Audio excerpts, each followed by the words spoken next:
Graça e paz. Me chamo Hilda Monteiro. Estou aqui para contar minha história. Sou mãe, sou palestrante e sirvo a Ele como evangelista. Eu quero contar tudo o que Ele fez na minha vida. Nasci em um lar evangélico, pai, mãe, crente desde pequenos. A gente cresceu ouvindo falar desse Deus poderoso, desse Jesus que faz, desse Jesus que surpreende. Desde criança eu fui marcada por várias vezes com um ato profético. Sempre aonde eu ia, sempre aonde eu estava com a minha mãe, que foi líder do círculo de oração, a dona Noêmia, sempre as pessoas elas iam ao meu encontro e sempre trazia algo de Deus. Então eu cresci sabendo que Deus tinha algo para fazer na minha vida. E na adolescência com 16 anos de idade, eu já liderava jovens, né? Já regia, já fazia parte também com as senhoras no coral e sempre vivendo aquilo que Deus queria. Mas quando eu tinha 19 anos de idade, por falta de maturidade, raiz, força, porque era tão corrido, a ida, era tão corrido o ensaio que eu esqueci do principal, que era ter raiz.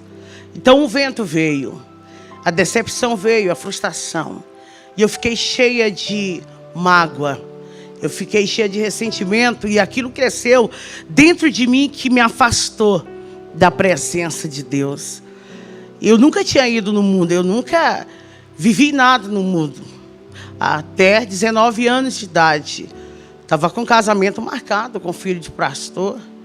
Estava tudo lindo, até eu deixar entrar dentro do meu coração a mágoa, o rancor. E eu fui para o mundo, onde tudo começou. O diabo, ele já tinha preparado tudo. Eu não tinha ideia do que eu ia viver. Eu não imaginava. Mas eu recordo perfeitamente de uma vez a minha mãe, ela estava em um congresso, ela estava gestante, naquele tempo era muito complicado. Em 82, 83, a gente não tinha recurso e ela não sabia de fato qual era o sexo da criança que estava na sua barriga. Eu lembro que um profeta, ela contando pra gente, que um profeta veio até ela e falou: olha, dentro do teu ventre tem uma menina e ela vai ser profeta, vai ser ministra, e o meu nome vai ser glorificado na vida dela. O inimigo vai fazer de tudo, mas no final vai ser o meu nome que vai ser glorificado. Caí no mundo com tudo, despreparada. Para você ver o tanto que foi sério, que a gente nunca na vida tinha passado em frente a uma boate ou algo do tipo. Então a minha primeira vez no mundo que eu fui, eu já conhecia a bebida, já conhecia a dança e eu achei interessante aquilo. E eu não queria mais saber de igreja, eu achava chato, não queria mais saber. Minha mãe sempre insistia, sempre ela dizia: Hilda, volta, filha, enquanto há tempo. Não vai, sempre ela batia nessa tecla, mas eu fui me aprofundando. E conheci o pai dos meus filhos em uma boate. Eu não imaginava quem ele era, mas ele já era um grande traficante naquela região. E a gente se envolveu. E daqui a pouco eu já estava envolvida totalmente em tudo que você possa imaginar do crime. Com um ano que eu estava afastada dos caminhos do Senhor, eu já tinha mais de 5 pontos de tráfico ali no Pará. Eu não conseguia mais sair, eu fiquei presa na maconha. Eu comecei com a maconha, o cigarro. Com a bebida eu não largava o uísque. Era 24 horas. Mas de verdade eu sentia um vazio na madrugada. Eu lembro que quando eu estava sozinho, quando o efeito das drogas, elas acabavam, as lágrimas desciam nos meus olhos. Mas eu não tinha força e eu estava já envolvida demais para retroceder. Foi quando a gente estava dominando a metade quase de todo o Pará. Mas minha mãe, ela não desistia. Tive filho, meu primeiro filho, o primogênito, que é o Lucas. Quando eu tive o Lucas, a minha família acolheu ele, pegou ele. Porque essa vida de tráfico, de correria, essa vida de assalto não é fácil. Não tem como construir família aí. É mentira, é roubada isso. A gente não consegue construir nada. A gente só consegue alguma coisa nessa vida se a gente estiver com Jesus Cristo de Nazaré. Preciso dizer para alguém que está ouvindo aqui, jovem, ei menina, não entra nessa vida, saia. O quanto antes é roubada, é fracasso. Logo após, eu ter tido Lucas, eu engravidei da minha filha Giovana. Nesse tempo eu estava tão viciada em pó, que eu tenho poucas lembranças da minha filha pequena. Nesse tempo a gente tinha tudo, tinha casa, tinha gente para fazer tudo dentro da casa, a galera do corre, tinha gente para fazer o que eu quisesse. Mas eu não era feliz, era só um fingimento. É que eu achava que não tinha mais jeito. É que eu achava que a porta tinha se fechado. E eu me aprofundei tanto, que a Giovana, dela tinha 4 anos de idade, ela foi levada para o abrigo. Ela foi carregada. Eu tentava lutar. Eu lembro que por mais de 2 vezes eu tentei entrar lá dentro do abrigo. Várias vezes eu até mentia. Eu mentia muito nessa época. Eu dizia, quer saber, eu quero mudar de vida. Era nada, eu só queria estar perto dela.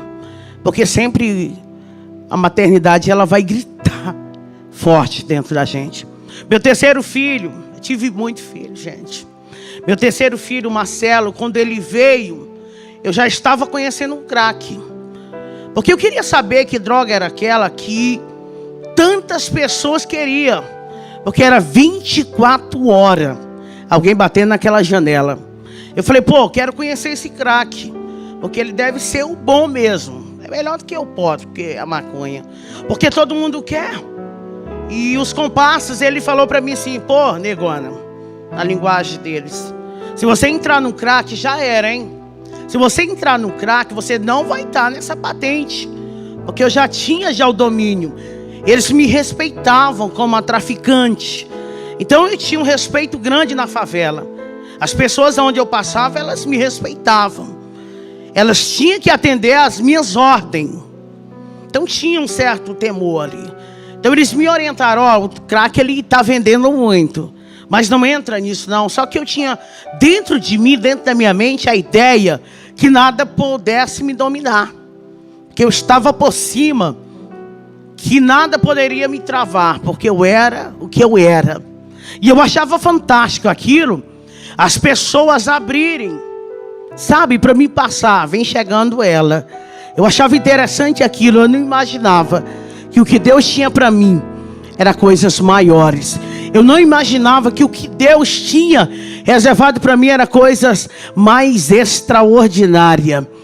O que o diabo dá para a gente é passageiro, mas aquilo que Deus dá para a gente é permanente. Isso é muito importante você ouvir isso. Quando eu já estava conhecendo o crack já mais de um mês, eu quero dizer que quando eu fumei pela primeira vez, eu não consegui mais largar dele. E olha que eu disse, eu me domino, mas desde o dia que eu experimentei o crack, eu lembro como se fosse hoje, que eu peguei um cachimbo e coloquei uma pedra em cima e falei, isso aqui eu quero só saber qual é a lombra. E eu não consegui mais ficar sem ele. O crack, ele se tornou tudo para mim. Tudo para mim, eu não conseguia fazer mais nada. A minha prioridade se tornou o crack.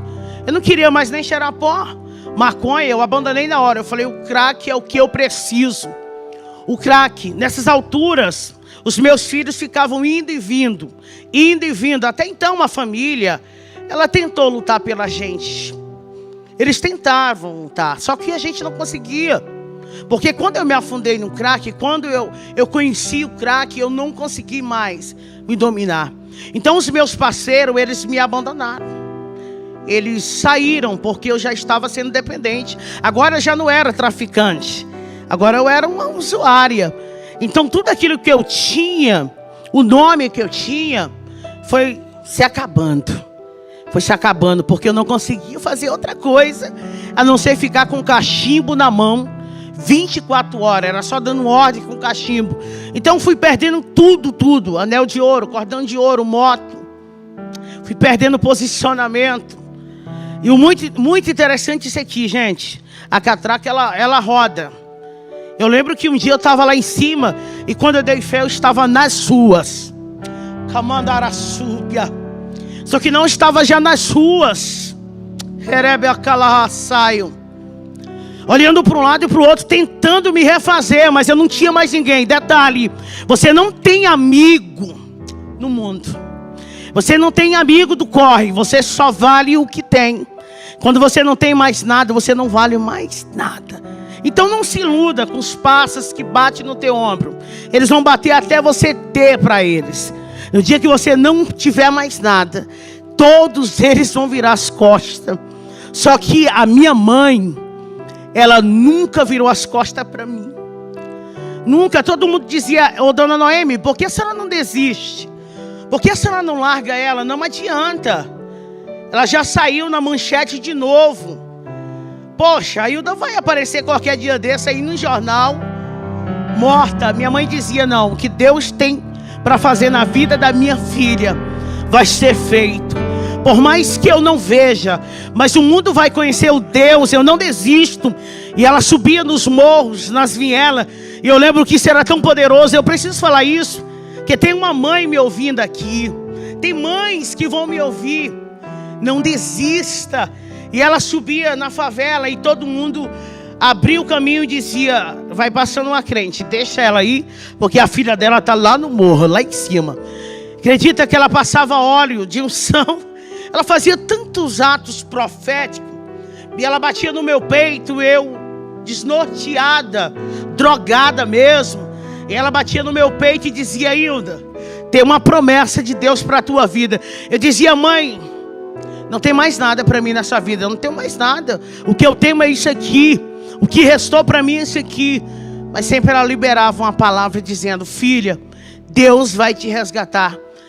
E um belo dia na Cracolândia, onde eu estava, um terrível dia,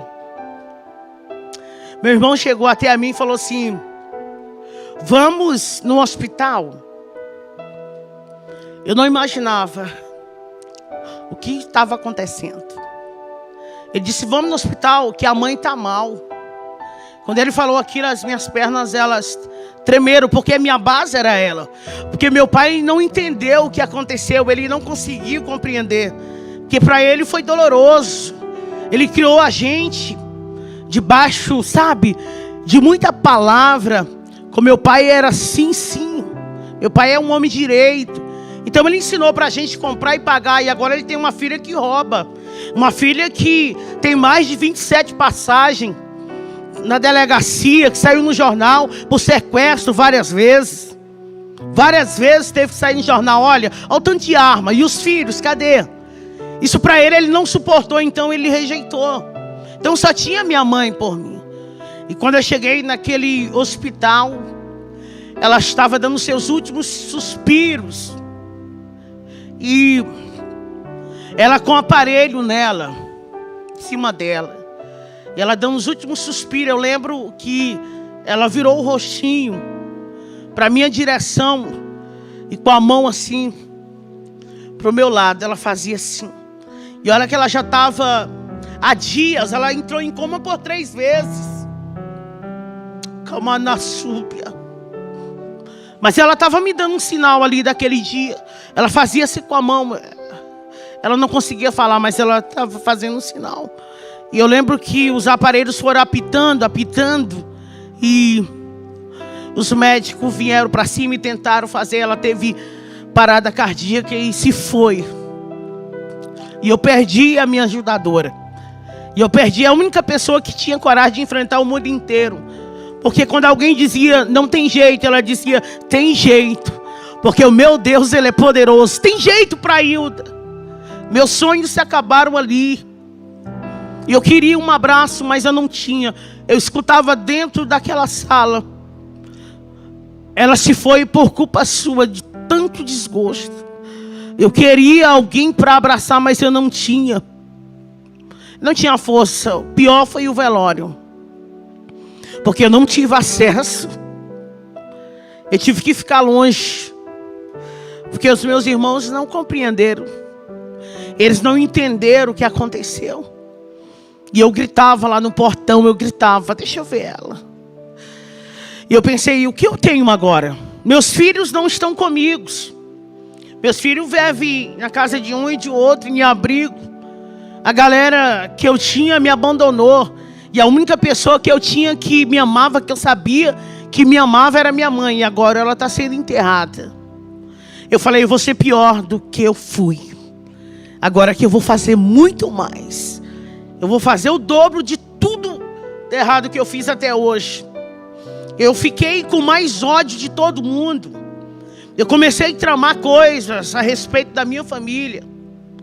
Deus, Ele, no meio disso tudo, alguns projetos diabólicos que eu fiz contra a minha família, Ele deu livramento. Eles ouvindo aqui agora, eles sabem disso. Que por várias vezes eu tramei a morte de pessoas ali, porque eu queria me vingar. Porque ninguém deixou ver minha mãe. Eu queria fazer de tudo para eles sofrerem. Eu queria fazer eles sofrerem. Eu lembro que foi mais de 5 vezes que eu arrombei a residência do meu pai. Várias vezes. Outras vezes eu ficava só dando sinais para alguns entrarem. Mandassúbia. Mas eu pensava que estava no fundo do poço. Eu não imaginava que tinha mais coisas ainda tristes para mim viver. Como eu já disse, eu estava sem ninguém. Estava só, mas ficou a minha irmã. A minha irmã, ela começou a se compadecer de mim. E ela começou a fazer o que minha mãe fazia. Levava comida, que eu passava dias sem tomar banho. Eu estava num estado de rua aqui agora. Eu estava muito dependente do crack. Amor, eu sentia vontade de ver meus filhos, mas eu não tinha força. Eu sentia vontade de um dia reconstruir tudo, mas eu não tinha força. E eu só pensava nela. Mas eu lembro que ela tentou refazer tudo que minha mãe tinha feito. Mas o pior também aconteceu. Parecia que tudo de ruim estava acontecendo na minha vida. Aquela vida maravilhosa que eu tinha se acabado. A ilusão. Cadê aquela vida que eu tinha, aquela cama fofa, que agora já estava dormindo na rua? Cadê, gente? Cadê os carros? Cadê os passa? Não tinha mais ninguém, só tinha ela. Mas ela também morreu.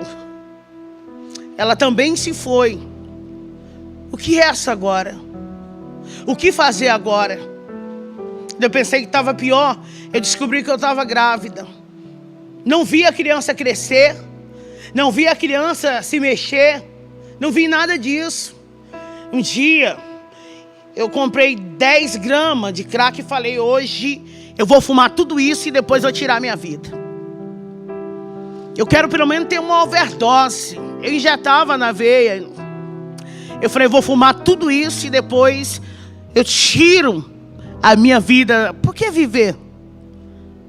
Eu lembro que eu fumei, comecei meia-noite. E quando o dia estava amanhecendo, o dia quase amanhecendo, na Cracolhando, um monte de gente correndo para um lado e para o outro, eu comecei a sentir contrações. Eu não sabia o que era aquilo. Eu estava grávida da Vitória. E eu não sabia, 9 meses. Eu vim descobrir que eu estava grávida no dia que eu tive ela. No meio do nada. Só tinha moradores de ruas.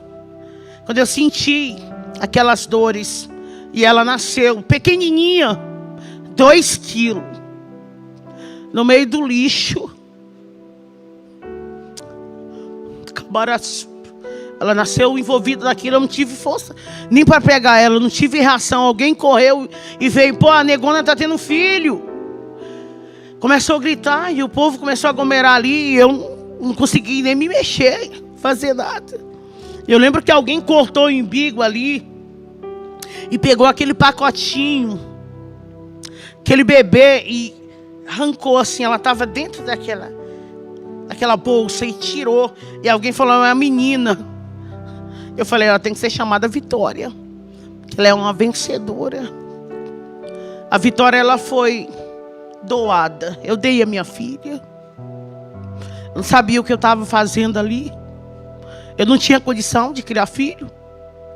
Eu não tinha estabilidade nem força, recurso, nada. Eu dei ela para alguém. Mas não é o pior. Ainda não é o pior ainda estava por vir. E ela sumiu e eu lembro que eles chegaram até a mim. Alguém chegou até a mim e falou assim, nossa, você precisa ir no médico. Que você precisa ir. E quando eu cheguei lá, eu descobri que tudo dela estava ainda dentro de mim. Eu lembro que eu gritava dentro daquele hospital porque não pegava anestesia em nada dentro de mim. Porque tudo estava aqui dentro. As placentas, tudo. E eu vi o desamor ali. Porque alguém disse, não, é moradora de rua. E eu disse, está doendo tudo aqui. E eles diziam, é moradora de rua. Mas Deus escolheu todos nós. Para cada um, Deus tem um projeto e uma promessa.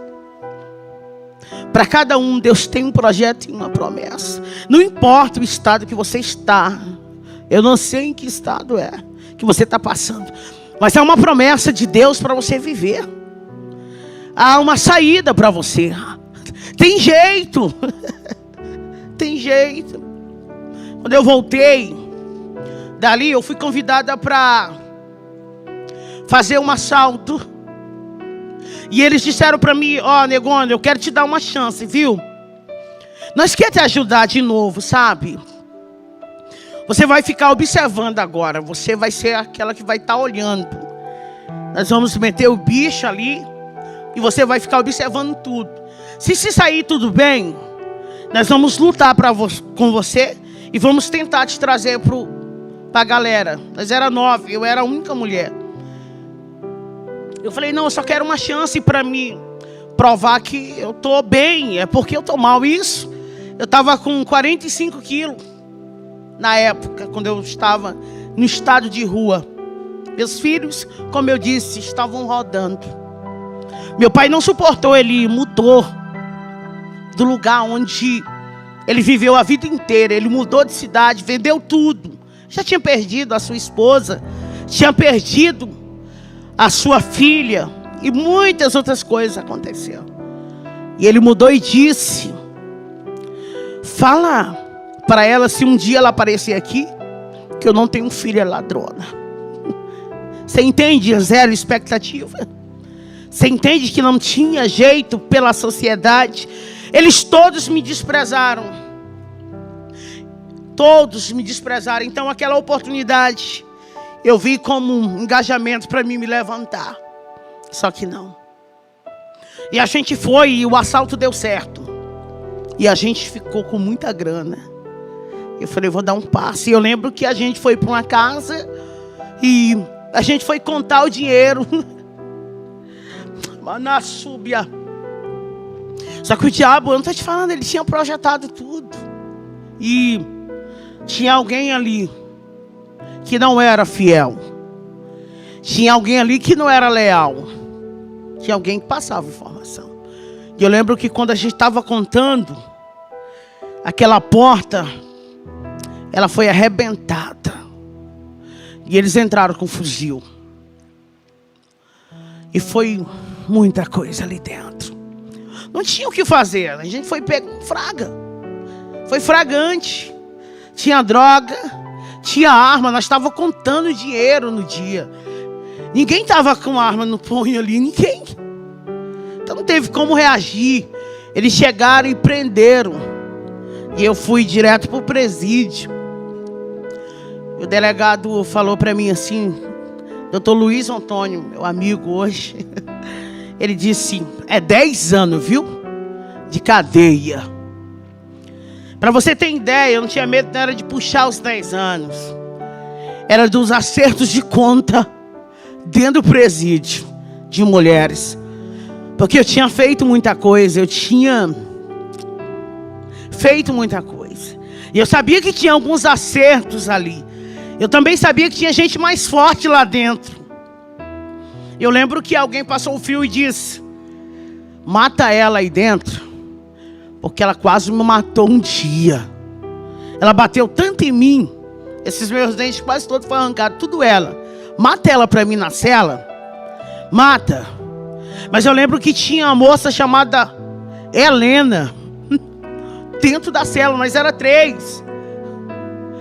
E ela ficava cantando o hino da harpa 24 horas. E ela ficava, porque ele vive. Nós podemos crer no amanhã. Eu tentava tampar o ouvido, eu recebi muitos presentes vindo de Deus, Bíblia, livros. Eu jogava tudo fora, eu falava: Deus nunca me amou. Porque eu cantava para Ele, porque eu regia no coral. Olha o que aconteceu, olha o que fizeram. Será que Deus existe? Amanda Súpia. E a ordem vinha lá do outro pavilhão: mata ela, mata a negona. E as outras 2 até pensaram: vamos pegar um chuncho, e na hora que ela deitar de bruça, a gente chega bem no peito e pronto, a gente dá uma chunchada nela.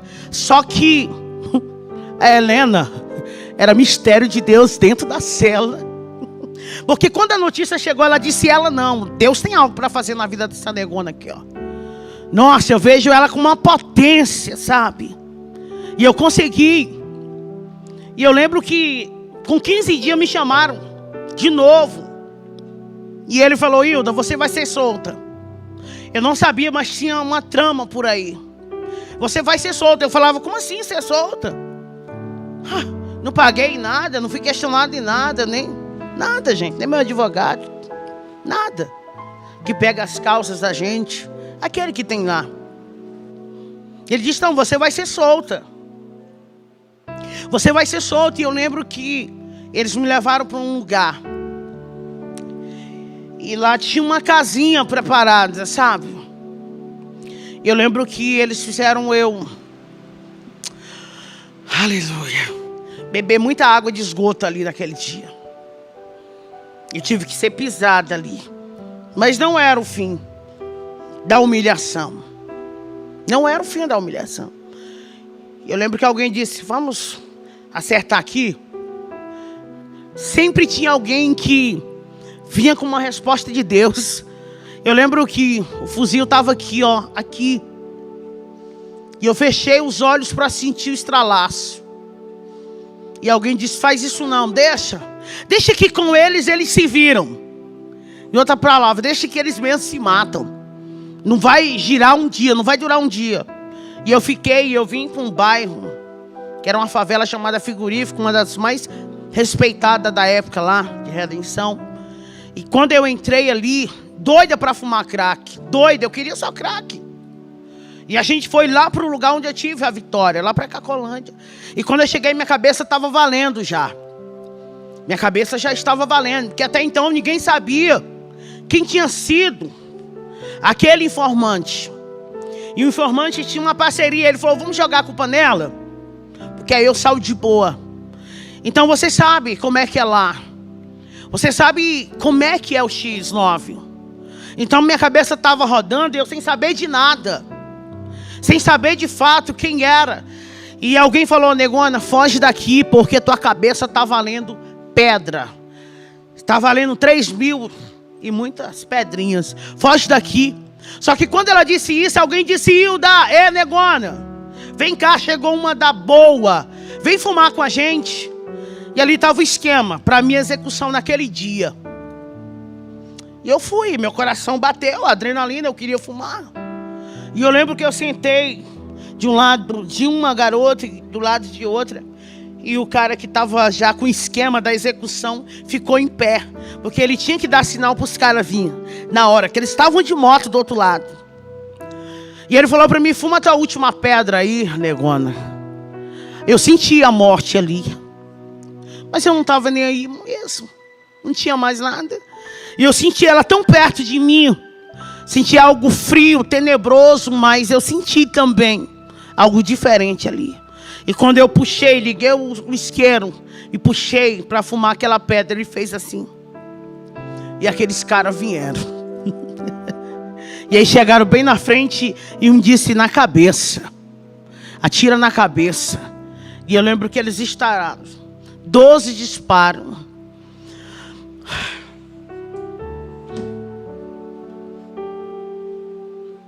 Mas tinha um escudo ali, bem na minha frente, sabe? E eu via os fogos. Eu sabia, eu entendo de arma. Era um Tauro, e eles estavam atirando, e eles diziam, atiram. E eu lembro que uma caiu em cima de mim, e a outra em cima, e a gente caiu. E eu sentia só queimar.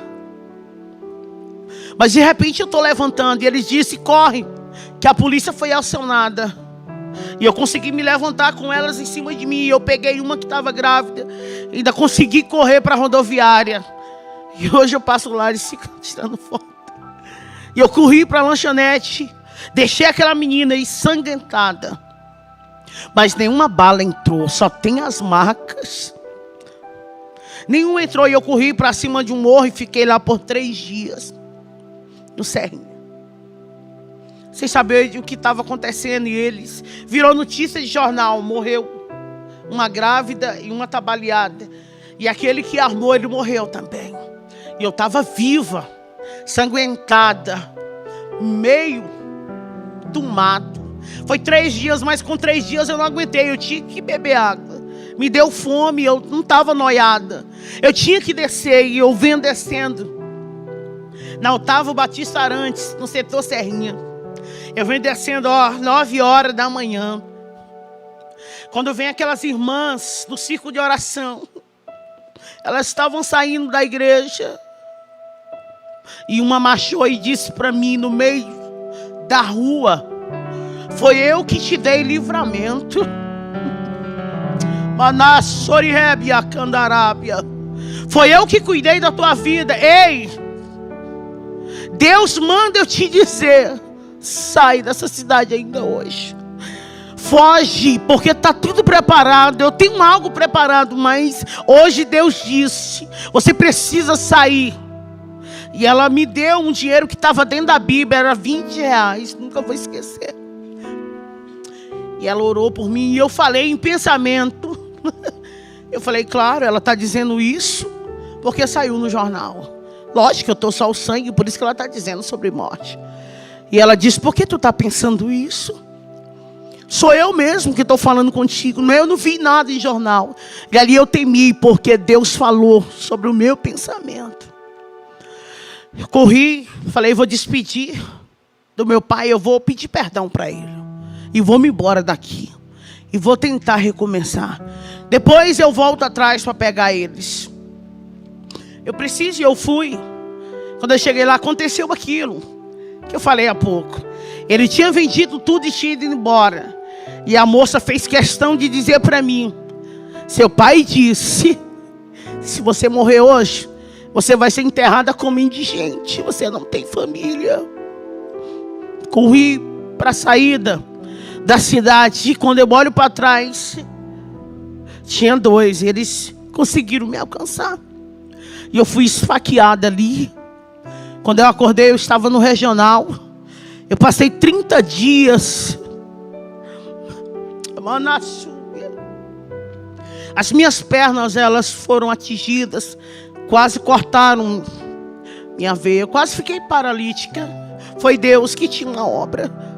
E eu lembro que o médico que ficou me atendendo esses 30 dias, ele batia assim no meu ombro e dizia: você já foi crente alguma vez?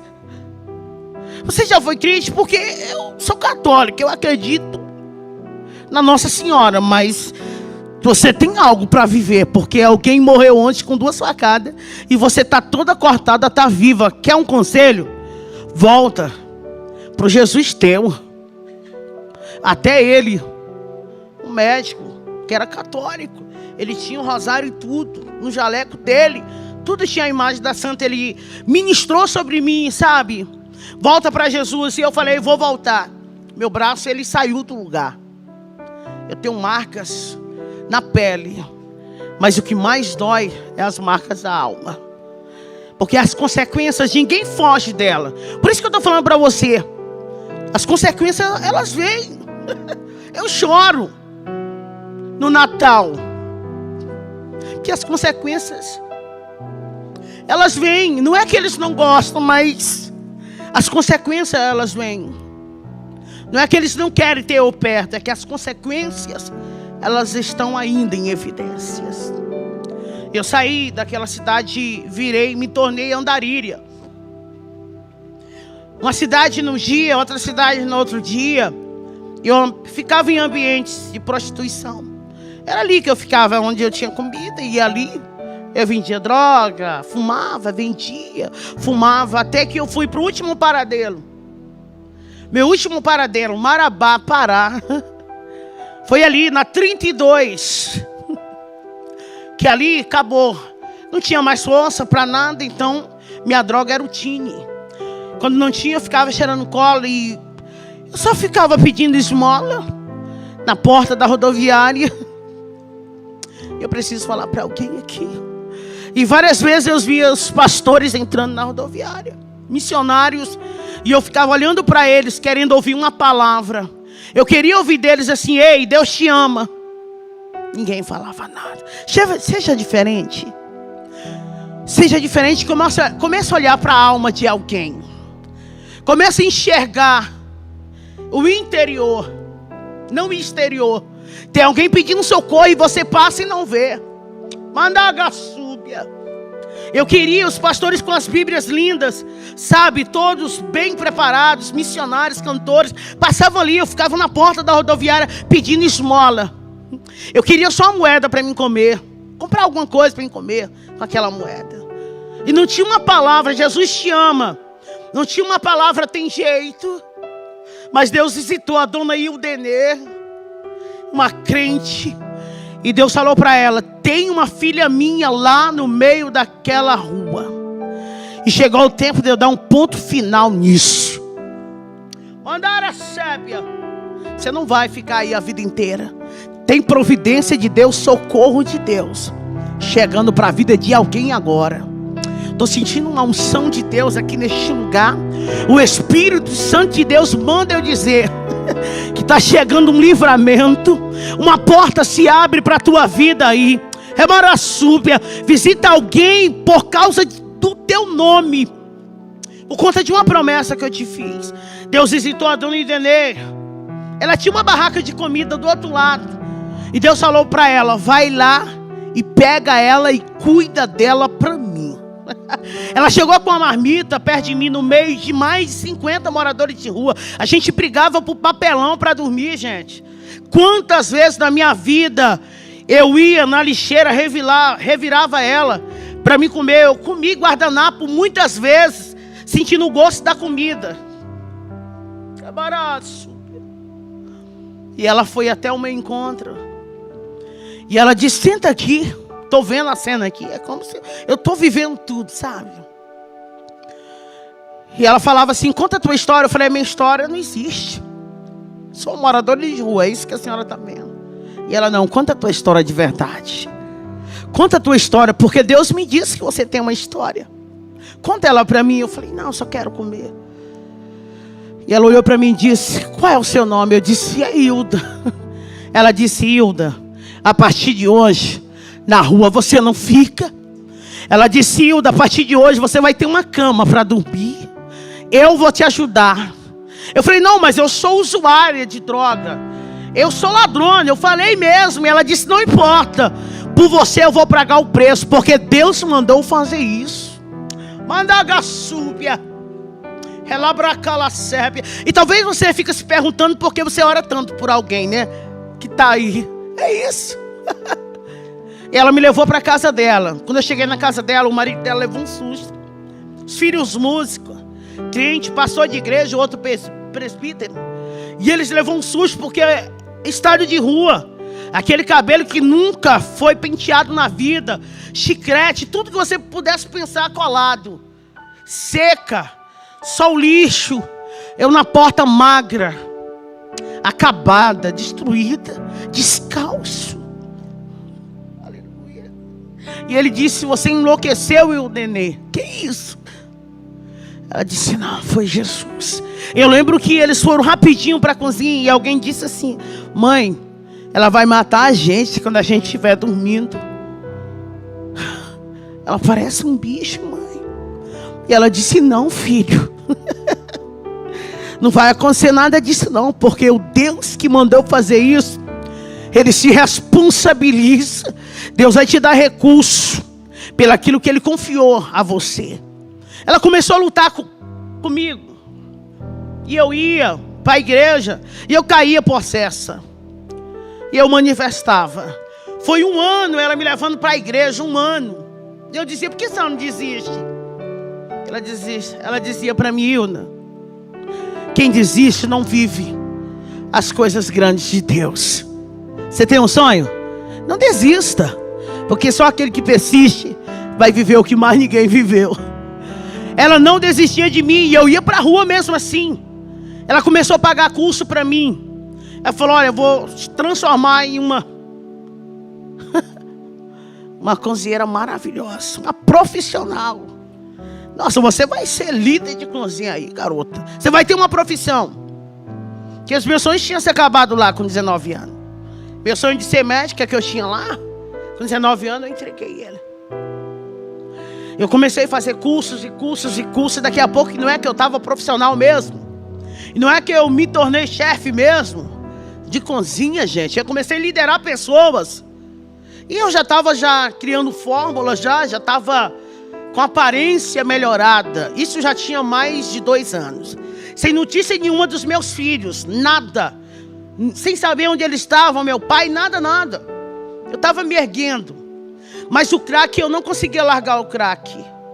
Eu não conseguia. Eu tinha um salário bom ali. Só que quando eu pegava o meu pagamento, eu dava uma parte para ela e a outra eu ia me drogar. E eu chorava muito depois que eu ficava drogado. Eu chorava porque Deus me dá tanta chance e eu jogo todas. Todas as chances que Ele me dá eu jogo fora. E um dia eu fui em um traficante. E ele falou para mim assim: por que você não larga essa vida? Por que você não larga essa vida? Eu vou te dizer uma coisa.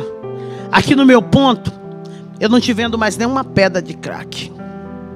Porque você tem algo diferente. Por que você não larga essa vida? Até ele falou assim: você tem um jeito diferente.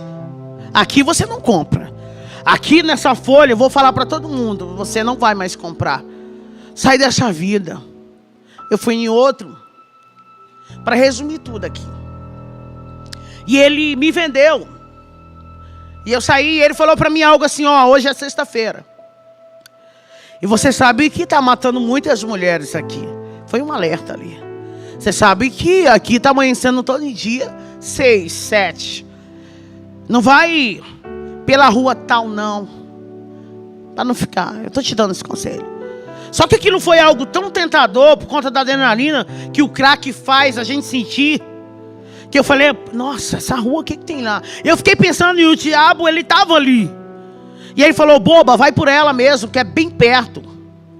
Você não está doida para fumar? Então corta um atalho. Porque se você for por aquele caminho, você vai demorar a chegar. E eu sei que você quer fumar, então vai por esse.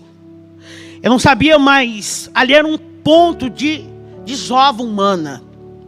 Ali eram os acertos de conta ali, naquela rua. Tinha uma ponte, uma rua negra. O nome da rua, até hoje, isso existe, todo mundo sabe do que eu estou falando. É a Rua da Morte. E a ponte é batizada como a Ponte da Morte. E o diabo disse: passa, porque era a última cartada dele. Que ele tinha feito de tudo já para me tirar a vida. Só que a minha vida era do Senhor.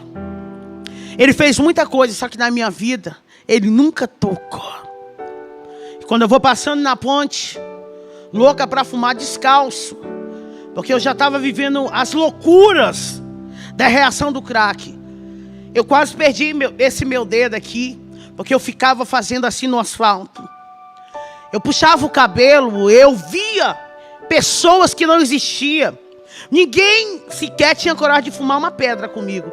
Porque logo que eu fumava, eu ficava agressiva e atacava todo mundo. Eu lembro que eu batia, eu corria, eu tirava salto no meio da pista.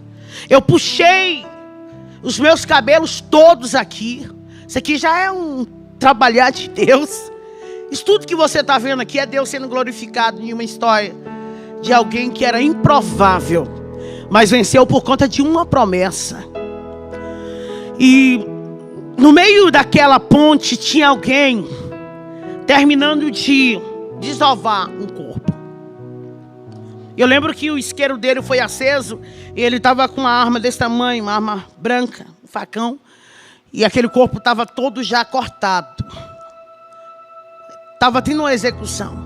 E eu lembro que eu parei no meio daquela ponte da 28, em Marabá.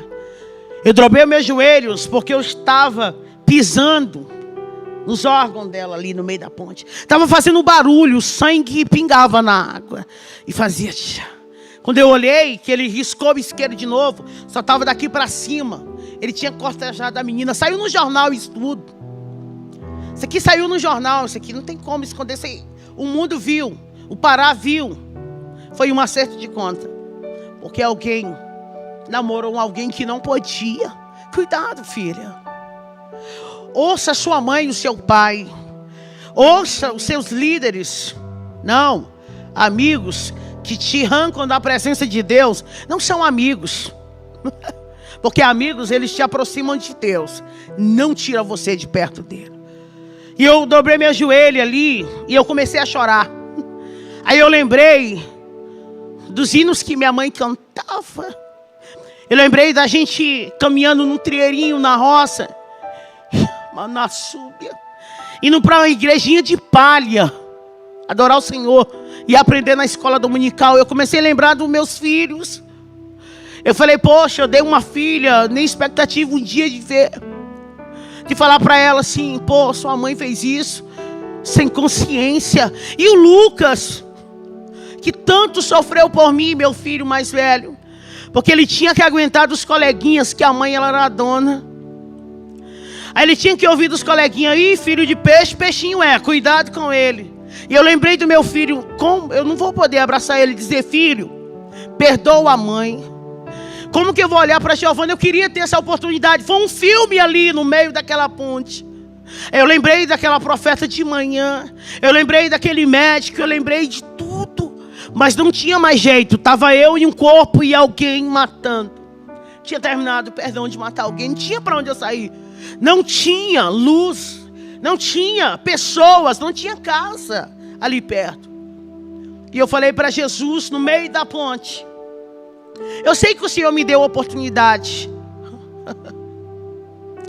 Eu queria tanto ali ter abraçado meu pai e falar, pai, perdoa pela vergonha que eu fiz o Senhor passar.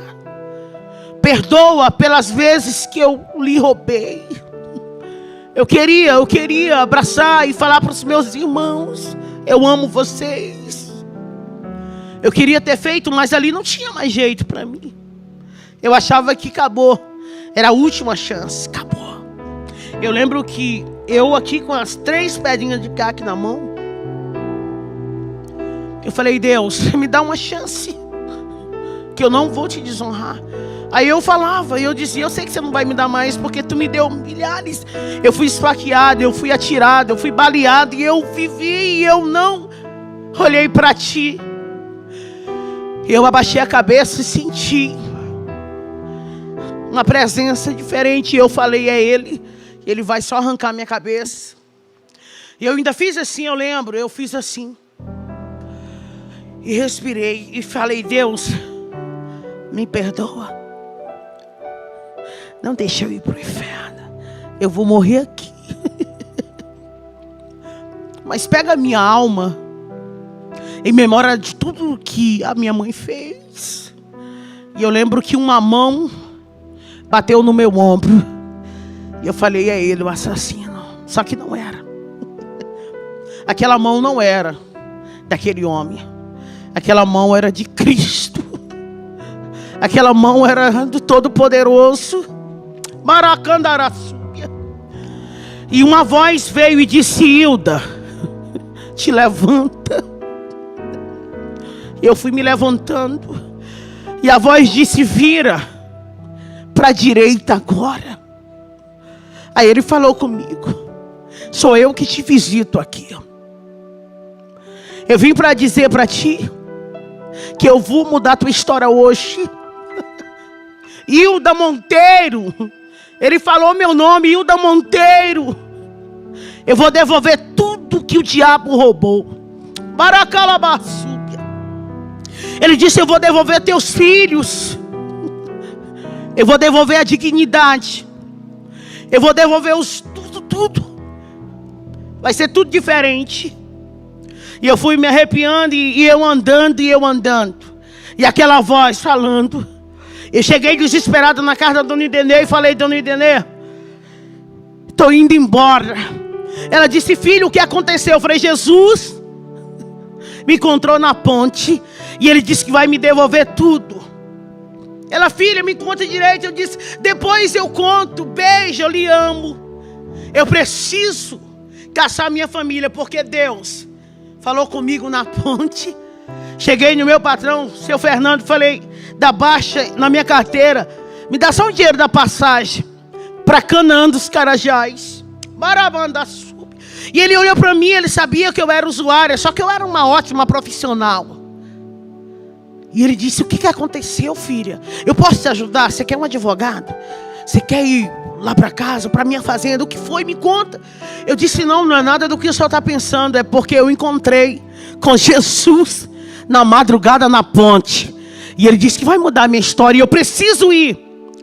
Cheguei em Canaã dos Carajás, fui na casa da minha tia. Eu tinha passado lá em 2011, só que não foi boa. Minha passagem ali foi horrível. Fui até presa na época, por conta de furtos. E ela tinha vergonha, e eu bati no portão dela. Bati no portão e alguém disse: quem está aí? E eu disse: tia, é a Hilda. Abra o portão para mim entrar. Por favor, tia. Eles tinham medo de mim, todos eles. Eu lembro que um dia eu estava com tanta sede. E eu bati em um tio meu que eu amo tanto. E eles não abriram a porta. Porque eles tinham medo. Porque quando eu entrava, devastava tudo que eles tinham. Eu falei: tia, eu mudei. Eu encontrei com Jesus na ponte ontem. A presença dele era tão grande. E ela: como que eu posso acreditar? Eu falei: o Deus da Bíblia, o Deus de Abraão, Isaac e Jacó me visitou. Abra o portão. E eu abracei ela.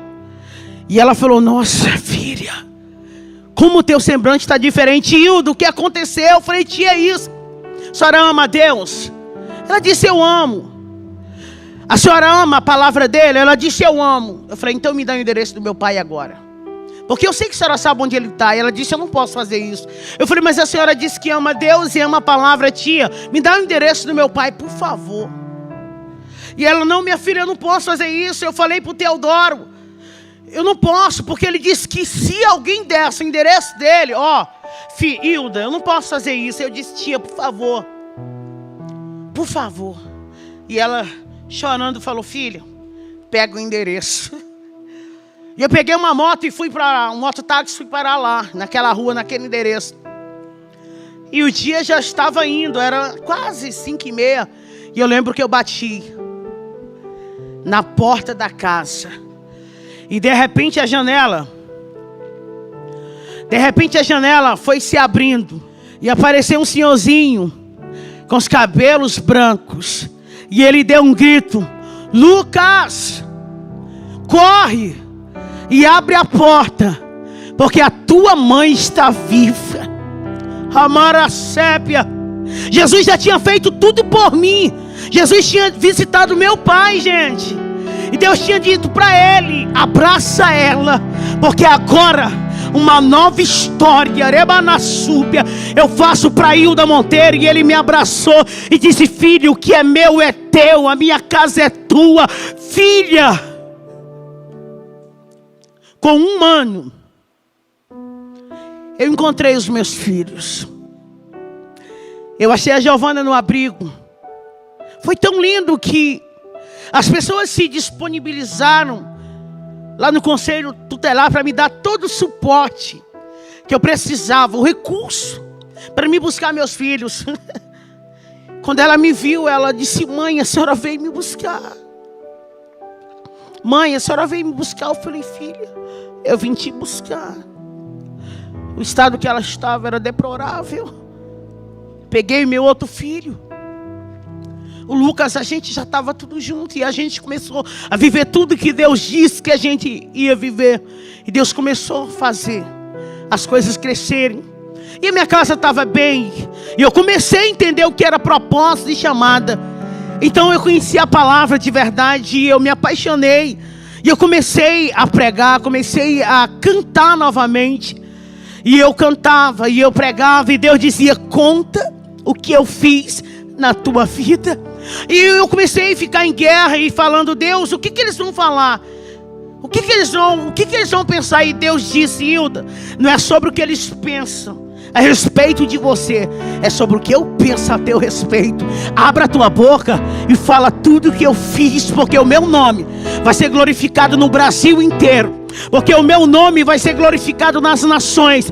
Porque o Deus do impossível, o Deus que pega o pecador, que ergue do pó, do monturo necessitado, e faz ele se assentar com príncipes, é o Deus que está falando contigo. Bem, estava fluindo tudo. Só que eu queria encontrar a minha filha. Aqui eu dei ela. Estava tudo lindo, eu com os meus filhos. E eu comecei a me dedicar, a fazer tudo. Era uma cobrança dentro de mim. Eu dizia: eu tenho que fazer tudo por eles, porque eles sofreram tanto. Hoje eu quero dizer para vocês que meu pai mora comigo tem 7 anos. É meu amigo, meu companheiro. Meus filhos são os meus intercessores. Hoje eu falei: Deus, eu quero encontrar com a minha filha, porque eu quero saber que jeito é o rostinho dela. Eu queria saber que jeito era ela. Eu vi ela só dentro de um saquinho bem pequenininho na mão de alguém. E um belo dia eu fui cantar em um congresso. Eu estava cantando: Deus mudou a minha história, Deus, que é o meu hino da minha história. E de repente tinha alguém sentado lá naquela arquibancada, que era num ginásio. E alguém disse: nossa, ela parece com alguém, sabe? Eu estava na cidade onde eu vivi, e o pior, que eu fui cantar lá, porque Deus, quando decide honrar você, Ele honra onde você foi mais humilhado. E aquela família veio até a mim e disse: nossa, vamos convidar essa cantora para cantar no nosso congresso? Nossa, a voz dela, eu quero ela lá. Aí aquela menininha veio com eles. Eu não sabia, mas era a família da Vitória. Era minha filha ali. E ela falou: como é que eu faço para te levar data tal, dia tal, para cantar no congresso? A senhora prega também? Eu falei: prego. Aí quando ela estava falando comigo, eu olhei para ela. Aí os meus olhos começaram a encher de água. E alguém disse: mãe, ela parece demais com aquela moradora de rua, Maraçuga. Mas ela não é daqui. Aí eu falei: mas eu morei 30 anos aqui. E um dia eu dei minha filha aqui. Aí eu comecei a contar tudo. E daqui a pouco a gente estava todos abraçados. Quer que eu te diga uma coisa? Deus, Ele faz o sobrenatural. Aquilo que não existia, criar existência pelo poder da palavra dEle. E eu encontrei com a minha filha hoje. Ela manda aqueles áudios para mim, sabe? E fala: mãe, eu te amo. Aí ela fica dizendo para todo mundo: eu tenho uma mãe cantora. Deus está trabalhando. Ela ainda não está comigo, mas ela está com uma família tão linda. Amo. Resumindo aqui minha história. Hoje eu viajo contando meu testemunho. Hoje aonde eu vou, eu falo quanto Deus é extraordinário. Hoje eu sou essa mulher aqui. Hoje eu dou palestra para mulheres. Hoje eu sou escritora. Eu tenho o meu livro. Hoje eu resido em Goiânia. Hoje eu tenho minha casa. Hoje eu tenho o meu lar. Hoje eu vivo as promessas de Deus. Porque se o pai tivesse olhado para o filho que saiu da casa com tudo, pelo um olhar humano, ele não tinha deixado o filho entrar. Mas o filho veio sem nada, destruiu tudo que ele tinha, perdeu-se. Mas um dia ele voltou e o pai abriu as portas. Hoje eu só estou aqui vivendo essa promessa de Deus, porque o pai abriu a porta. Eu termino aqui dizendo que a porta de Deus está aberta para a sua vida. Acredite nas promessas de Deus. Não desista, porque o que Ele tem para a sua vida está só começando. Hoje eu viajo no Pará inteiro e as pessoas falam: nossa, você era aquela. Hoje nós estamos aqui para viver esse sonho que um dia Deus sonhou. E eu encerro dizendo: muito obrigada, meu Deus. Hoje eu estou restituída. Hoje eu estou vivendo tudo que minha mãe chorou um dia e profetizou. Não desista, porque Deus é fiel.